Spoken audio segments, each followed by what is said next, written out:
printed, framed, and delivered to your doorstep. If you're like me, you've probably got thousands of photos on your phone, but sometimes the moments that matter most end up getting lost. That's why I make Keepsake. With the Keepsake app, it only takes 3 minutes to frame a photo that you love. Just choose a photo and preview what it looks like in over 100 frames. Pick your favorite, and in a couple of days, your beautifully framed photo will arrive ready to hang. At Keepsake, we use the highest quality materials, and every frame is handmade in the USA. Custom shipped directly from our studios to you, we can offer custom framing quality at incredible prices. Keepsake makes it super easy to frame a photo for yourself or to send one as a gift to friends and family. So if you've got a special photo on your phone, we would love a chance to frame it for you. Keepsake, the simple and affordable way to have your photos printed, framed, and delivered to your doorstep. Download the free Keepsake app or visit keepsakeframes.com. That's keepsakeframes.com.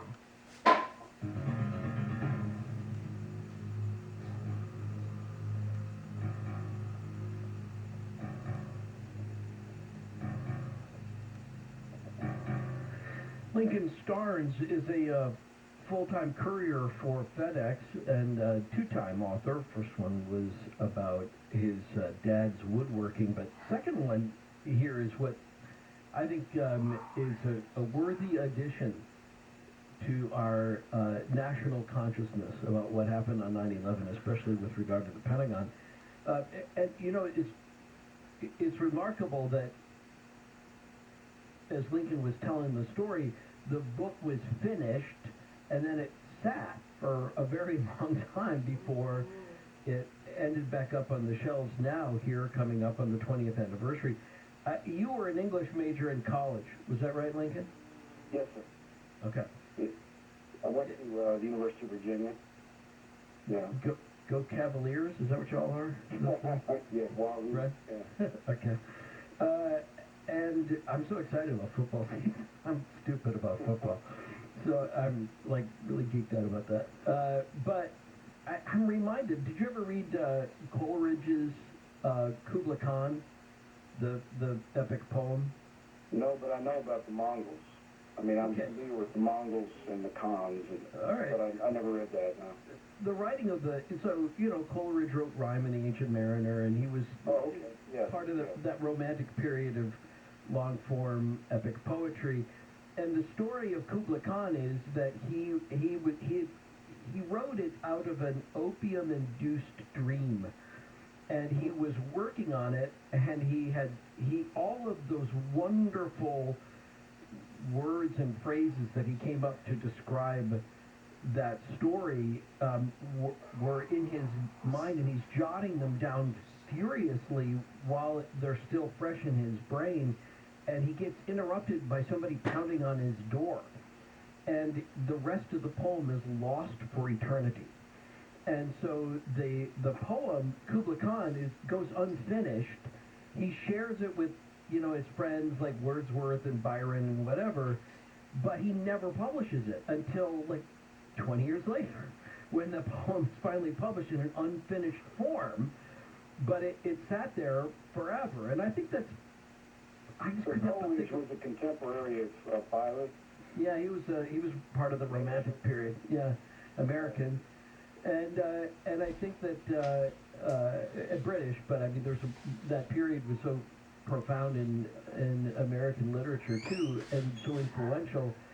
But I just mean that he was such an interesting character, and that idea of something sitting that was essentially needed to be published, and it was just sort of gestating, like this book is. That's the only reason I drew that parallel. I just thought that's what this, because there's something before its time has come. Yeah, exactly. Good way to look at it. So the book American Scenics, it talks about the heroes of the Pentagon in 9/11. You talk about in the prologue about the building of the Pentagon and the vision that Roosevelt bought into for a building which was going to put everybody, all of the military branches under the same roof. Talk about that. Well, Roosevelt, yeah, they had several, basically several buildings within D.C. that held all the different agencies of the military.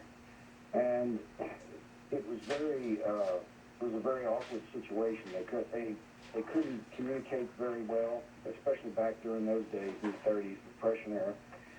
So he needed one building so that he could consolidate the Army, Navy, the Air Corps at the time into one building. So he basically came up with the idea of I don't know if he came up with the idea, I forget now, of the five sides, the chevron shape, you know, the pentagram, to put down there. I'm not sure if it was him or Somerville or one of the others. I think it was Somerville, but I think regardless, there were factions within his own administration who did and didn't want to put everybody together in one basket. Exactly. Yep. Yeah, because, well, it's the government, you know, and everybody has their own interests. But there was also a fear that you were creating this target. Like, if you put everybody together, it's one bomb away from, right? It still is. Well, it is. That's what it is. It's a giant target. And it's right next to the Potomac River. It's almost foolhardy that they did. And to put it where they put it, which was in a swamp. See, that whole area where that was put is the ancestral home of the Lee family, Robert E. Lee. And the actual mansion that sits above the Kennedy grave is the Lee Mansion. That's where their family lives. That was their ancestral land. And that down there was the bottom. It's a floodplain. Yeah. Basically dropping it right there in the floodplain. Yeah, and it's a big pentagram, so it's a big, not a pentagram, but a five-sided. It's a pentagon. Yeah, it's pentagonal. But the building, and the date that it was consecrated, the day they did the first shovel for the Pentagon was what? September 11th, 1941. Never knew that. Yeah. And That's true. As a matter of fact, I mean, when we were writing it, I think someone wanted me to take that out, or they left it out. One of the proofreaders left that out, and I said, you can't leave that out. I said, that's a synchronicity. Yeah, why did they want to take it out? I don't know. I mean, they wanted me to take out the whole first paragraph. I wouldn't let them do it. Why? Basically, well, a proofreader is not seeing what the author's saying. No. They're basically hired to proofread the work, and they do a good job. They do a good job. But when they start making suggestions as to the structure of it and the creative aspect of it, that's when you need to tell them to take a seat. Well, and it's not. But here's what it does as an author. Maybe you'll agree or not. It makes you have to defend it. It makes you realize, right? You either have to come up with a pretty good argument to keep it, or shut up yourself. Yeah, it makes you reflect on whether or not you really want to keep it. But that idea that they wanted to take out the fact that the first shovel that was sunk in the ground to commemorate the beginning of the building of the Pentagon was September 11th, 1941, just months away from Pearl Harbor, and of course 60 years to the day before. I'd like even to know what hour that shovel went into the ground. So would I. I think that is a remarkable historical synchronicity, which indicates that there is it's proof that there's something else guiding things. It's not the actions of men. It's a higher power. It's God. It sure seems like that. Especially because it's 60 years, and yet at the same time, the critics of that decision were wrong, right? Because the building still stood. Somebody took a shot at it, and because of the story you tell in American Phoenix, the Pentagon absorbed that shot, as tragic as it was, and came back stronger as a result of it. It's the American people. I agree with that. It's the American people.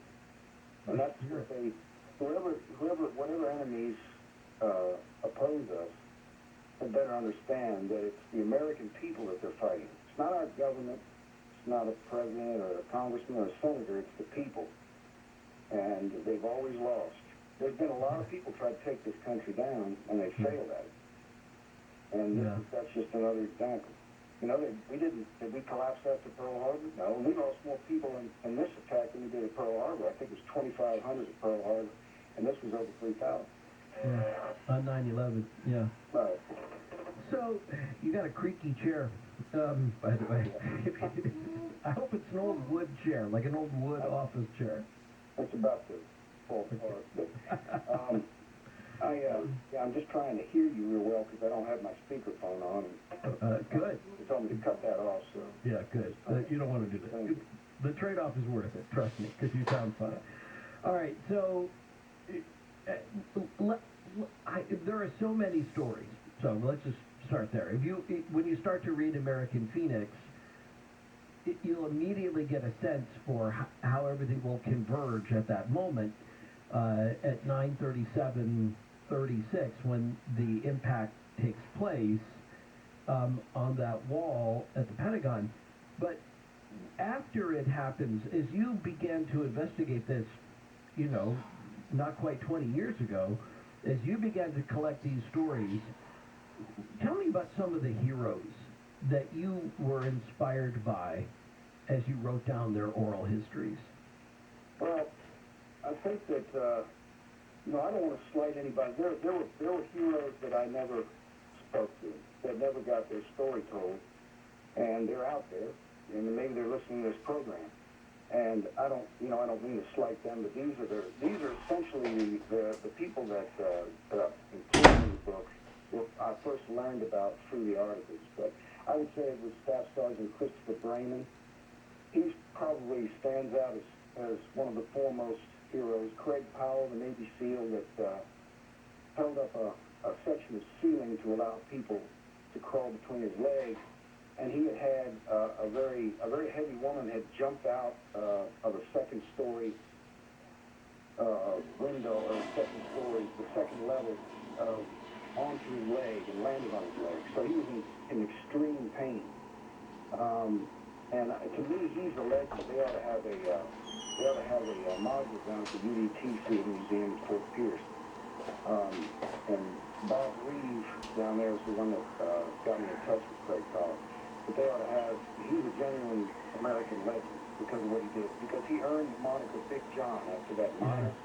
Sure, in the song Big Bad John. John or Big John. Yeah. And Tony Rose, who was another one of the major heroes to me, gave him that name. And Tony he's from the swamps up in North Carolina, up around Gum Neck, North Carolina.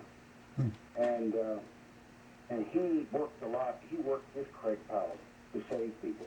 But I would say Brayman, one of the reasons that makes Brayman stand out is that Brayman did not leave the Pentagon for almost 5 days and was still in the same clothes, covered with blood and human matter, until somebody told him to go on home. And he stood down. And also, there was Ted Anderson, Colonel Ted Anderson, Lieutenant Colonel, I think at the time, Ted Anderson. And he and Brayman had a standoff with the DC firefighters who didn't want to let them back in the building. And there was a tense standoff between the two. And they actually broke through the line of the firefighters and crawled back inside. And I think there was a scuffle trying to keep them from going inside there because the firefighters had to do their job, and these heroes wanted to get back in and save lives. And so you had a standoff. I would say Buck Brayman, Craig Powell, Sergeant Major Tony Rose, Ted Anderson, Marilyn Willis stands out because she kept her head when the attack happened, and she saved a lot of lives just by keeping her head, just by keeping her cool and staying under the smoke and leading people out. And a lot of this was done in the darkness and in the smoke. I mean, people just, one of the chapters is called A Voice in the Darkness. And the proofreaders wanted me to name it Voices in the Darkness, but I said, no, it's a voice in the darkness because you have to see it from the perspective of one person, even though it's a lot of people. You know what I mean? Because that voice was guiding them. They didn't know where that voice was coming from, but it was one person, really. And in a lot of cases, that was Marilyn Willis. Or Roxanne Cruz Cortez, who was a tough Puerto Rican from New York City. And she essentially was kind of like the same as Marilyn. So these are the heroes that stand out to me, and the ones that I focused on. But I'm sure there were others that that, that were just as heroic. I just never was able to, get all the stories. I don't think that would be possible, in my time frame.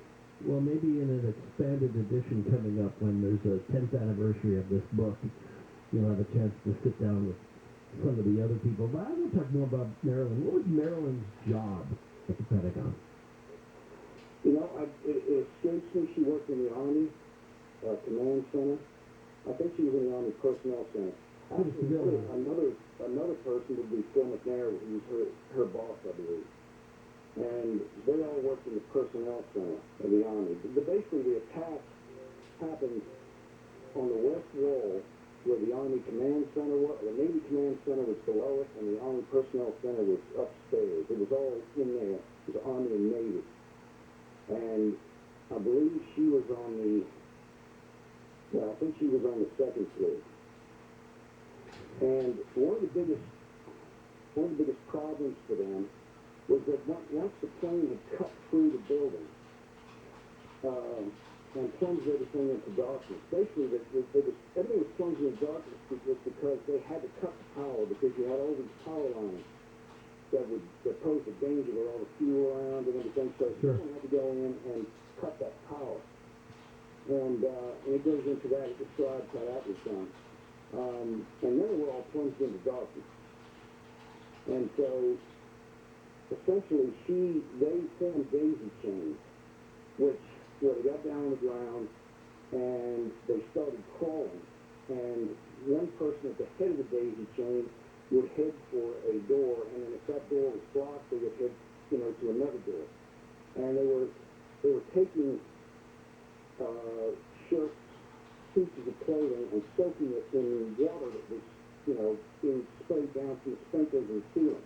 And they would suck on that, because of the smoke. And that helped them, cope with it, to get through it. But a lot of them they just curled up, and they wouldn't move forward. And Marilyn's friend Regina Grant, and I believe Regina Grant passed away. But Marilyn helped Regina out. And Regina wanted to give up several times, and Marilyn, kept egging her on. And that to me is a hero, because these people just wanted to curl up and die. They just wanted to give up. And, and these people just wouldn't lie down. When they wouldn't let them. And the story of Marilyn or any of these heroes, American Phoenix, brings it all together for that big minute. That story about the firefighters is so interesting because, as you say, the firefighters are just doing their job. They're trying to create how they're told to create a safety perimeter. And that they think in terms of one aspect of the big picture is to keep people from going back into a burning building because, the percentage-wise, that doesn't usually play out. That if they're not the ones going in with the experience and with the equipment to retrieve somebody, right, to exfil them back onto out of the smoke and out of the fire. If the firefighters aren't doing it, then nobody else should be doing it. But that's okay. I mean, they're not there to decide. Oh, this person looks like they can go inside. Oh, better not be you. Maybe this person can be. They're there to stop everybody. Right. They're doing a job. It's a classic standoff because in the military, you don't leave anybody behind. Right. You don't ever do that, and that's what Ted Anderson talked about. He's like, we don't leave people behind. There's people in there, and we got to go on the deck. And the firefighter said, no, you're not going back in there. And so, there was just a standoff there.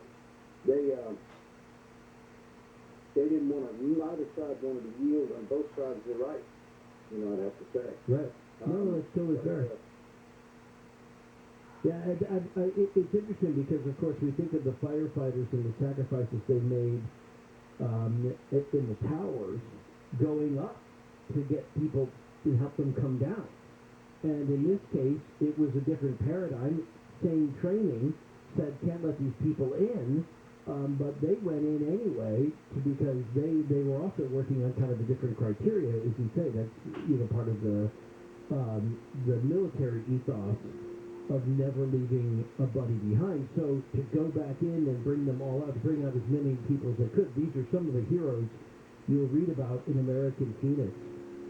Coming up in the next hour, we'll give you the numbers. Not right away. I'm going to take Lincoln Starnes for another half hour before we give you the numbers so that you can join the conversation about that. The heroes you don't know about, that you should know about in this book on 9/11 at the Pentagon. On Coast to Coast AM, this is Ian Park.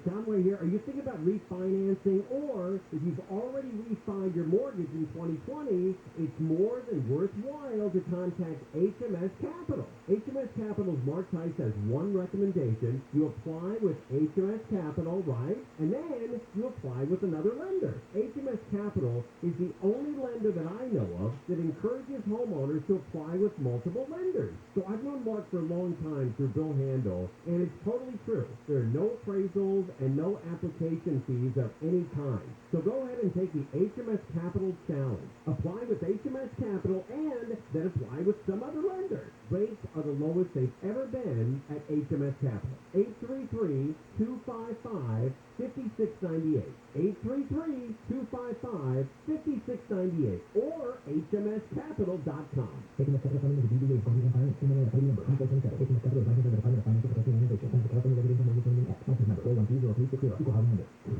We're watching everything, so you can watch your sanity. There's a movement rebelling against the extinction of our species. There's more of us than ever. That's just too many people. Oh my God, the traffic I was in today, I was yelling extinction out my window. We could use a good extinction. Weekdays 2 to 6 on KFI. That's amazing that he was able to keep that many guns in his house. You know, he should have gone to one of those gun buyback programs. He could have got $200,000 worth of Ralph's guns. I think if he had gone to one of those programs, it would have set a record for one of those programs. Yeah, wipe them out. The Tim Conway Jr. Show. Weeknights at 6 on KFI. You know, one of the things I do if somebody says you want to go to a restaurant And I don't like the restaurant. I always say my grandfather died at that restaurant. The problem is that when people start talking, It's like Conway's grandfather died at Smokehouse. Smokehouse. I thought it was up at Arby's. Exactly. No, it's Smokehouse. No, he told me Arby's. The Tim Conway Jr. Show. Weeknights at 6 on KFI. That's what I'm saying. He said dilettante. Dilettante's a good word. Now, vanilla. I don't have to spell the fancy words I use. John and Ken. Weekdays 2 to 6 on KFI. KOSC HD2. Los Angeles, Orange County. Live everywhere on the iHeartRadio app. Laker lawsuit. I'm Brian Bruin from the KFI 24-hour newsroom. A judge has slam dunked the Lakers. A U.S. district judge has dismissed a lawsuit brought by the Lakers against the team's insurer, which refused to pay the team for revenue lost during the pandemic. The Lakers say federal insurance company didn't even investigate the facts surrounding its request. The lawsuit claims the Lakers lost tens of millions of dollars in ticket sales, media rights, sponsorships, and other sources of revenue. The judge ruled the team did not support its claim the virus caused direct physical loss or damage during the Staples Center shutdown. The claim was dismissed without prejudice, which means the Lakers can sue the insurer again based on the same grounds. Amy King, KFI News. A company in Scottsdale, Arizona has come up with a test to determine which strain of the coronavirus you have. The Pathogen DX test will let patients find out whether they have the Delta variant in real time instead of having to wait up to 2 weeks for results. The nasal swab tests are now being distributed to healthcare centers and clinics in Arizona and California. FEMA says it's given out more than $1 billion for funerals related to COVID-19. The agency says the funeral assistance program started in April and more than 150,000 people had received money so far. The program helps cover the cost of a casket, burial plot, headstones, and the transfer of a person's remains. Families get $9,000 max for each loved one who's passed away from COVID. President Biden has offered aid and condolences to the people of Haiti after a 7.2 magnitude earthquake rocked the island nation. ABC's Dave Packer says the quake has left a lot of people without homes. There has been a lot of buildings and affected and houses that were destroyed. Marcelo Vizquera is the director of World Vision, a Christian humanitarian organization that helps families in poverty. We are ready to provide 6,000 emergency kits. The epicenter of the quake, about 78 miles from the capital, Port-au-Prince. At least 304 people are dead, with hundreds missing or injured. Search and rescue teams are headed to hard-hit areas, and the Prime Minister says finding survivors is Haiti's top priority. SoCal weather from KFI. Lows in the mid-60s, cloudy in the morning, turning into sunny skies by the afternoon. Low to mid-70s at the beaches. Upper 80s to low 90s in Metro LA and OC. There's a heat advisory from 10 a.m. Sunday until 10 a.m. Monday in the San Fernando and Santa Clarita Valleys. Highs in the valleys will be in the low 90s to low 100s. In the Inland Empire, highs will be in the upper 90s to low 100s. Right now it's 70 degrees in Encino, 65 in Santa Monica, 66 in Brea, and 70 in Irvine. Wheelie Local from the KFI 24-hour newsroom, I'm Brian Bruman. Checking KFI traffic, we do have a crash in the Irvine area, 5 southbound of Baraka Parkway. This one has only the carpool left lane open. Traffic is backed up to the 133. In Silmar, 5 southbound of the 405, crash has only the carpool lane open. Traffic is backed up to Rockford. And roadwork in West Covina, 10 westbound from Sunset to Pacific Avenue, the 2 right lanes turned off until 10 a.m. KFI in the sky helps get you there faster. I'm Jonathan White. Contractor license 1047-781. Dad taught me to do things the right way, not the easy way. You got any brothers and sisters? 8 sisters, 7 of which are older than me. Did they teach you anything? They taught me that people matter a lot. I'm talking to Ken Goodrich, owner of Gettle Air Conditioning and Plumbing.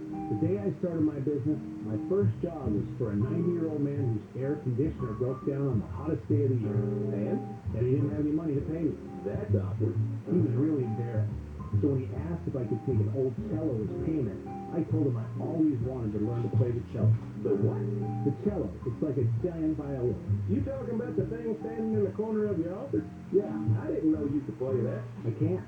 Then why'd you take it? I took it because he would probably have died if I hadn't fixed his air conditioner. I took it because people matter. I like working here, Kenny. I like working here too, Jack. Get 'em. GOETPL. You keep it cool, but it's hard to spell.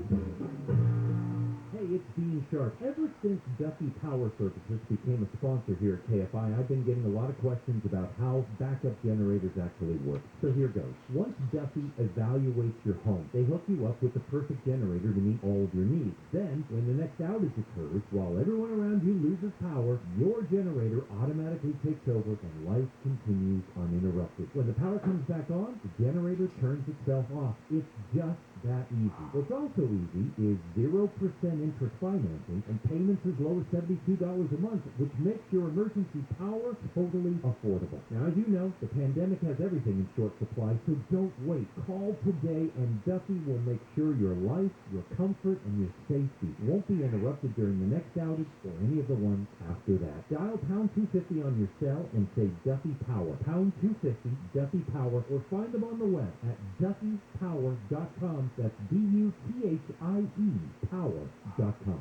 Someone uses your toilet and it overflows.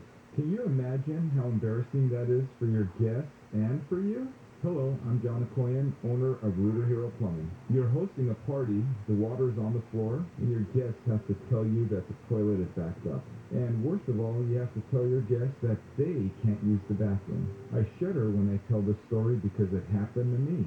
Can you imagine? I own Rooter Hero Plumbing and my toilet overflowed. Talk about being humbled. Well, the truth is, it could happen to anyone. And the solution is to call 866-DRAIN-77. That's what I did, and our plumber was here within the hour. Not because I'm the owner, but that's just what we do. I'm so confident that you'll be satisfied with our services that I put my cell phone number on every business card. 866-DRAIN-77. That's 866-DRAIN-77. Yeah, 102-8886. KFI, AM 640. Where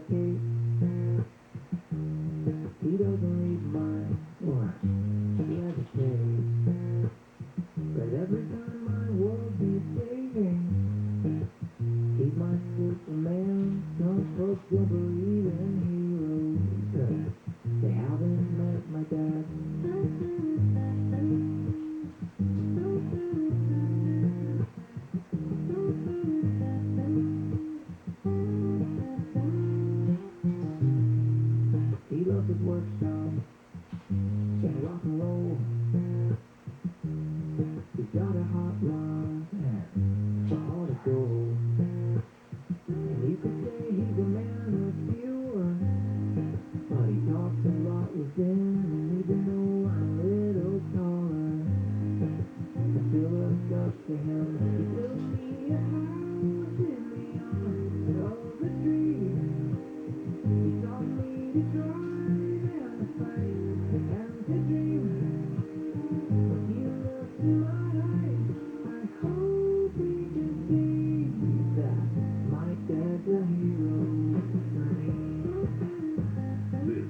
Coast to Coast AM with Ian Potter.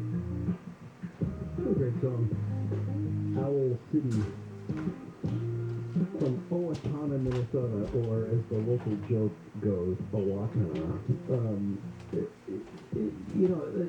The great bumper applies to more than just the subject about Lincoln Starnes' book, American Phoenix, about the heroes, the everyday heroes that weren't wearing capes on 9/11 after the attack in the Pentagon, but also that first book about his dad, who had a workshop and made furniture. So kind of got a twofer out of it. I wasn't quite expecting. Later on this hour, we're going to give you the numbers so that you can join the conversation on Coast to Coast AM about what happened on 9/11 at the Pentagon. We know that we're alien. There's going to be a lot of this coming up soon. And well, that there should be is we still kind of try to figure out what happened and how we did and who needs to still be honored for what they achieved. That's so much of what this book is about. And we'll get back to that conversation coming up in just a minute with you at the bottom of the hour. But if you were listening last night to Coast, you heard a woman who, as she identified herself as a visitor from another planet, here living amongst us Earthlings, as she referred to us. And she was, I think the name of the planet was Horn 11. And, but she was uncoupled on this planet. She grew up on Horn 11, but now she lives in New Mexico. And I suggested to her that, gosh, it's great to have the camaraderie of other visitors from that planet that she keeps in touch with here on Earth, but what about paranormal dates? The chance to meet other people that would fully accept her status as an alien. That's what paranormal date is all about. Is meeting up with people who also feel differently about their experiences and look for unusual conversations to have. Friendships that could turn into romance waiting for you at Paranormal Date. Find out more by going to the website at coasttocoastam.com and Lincoln's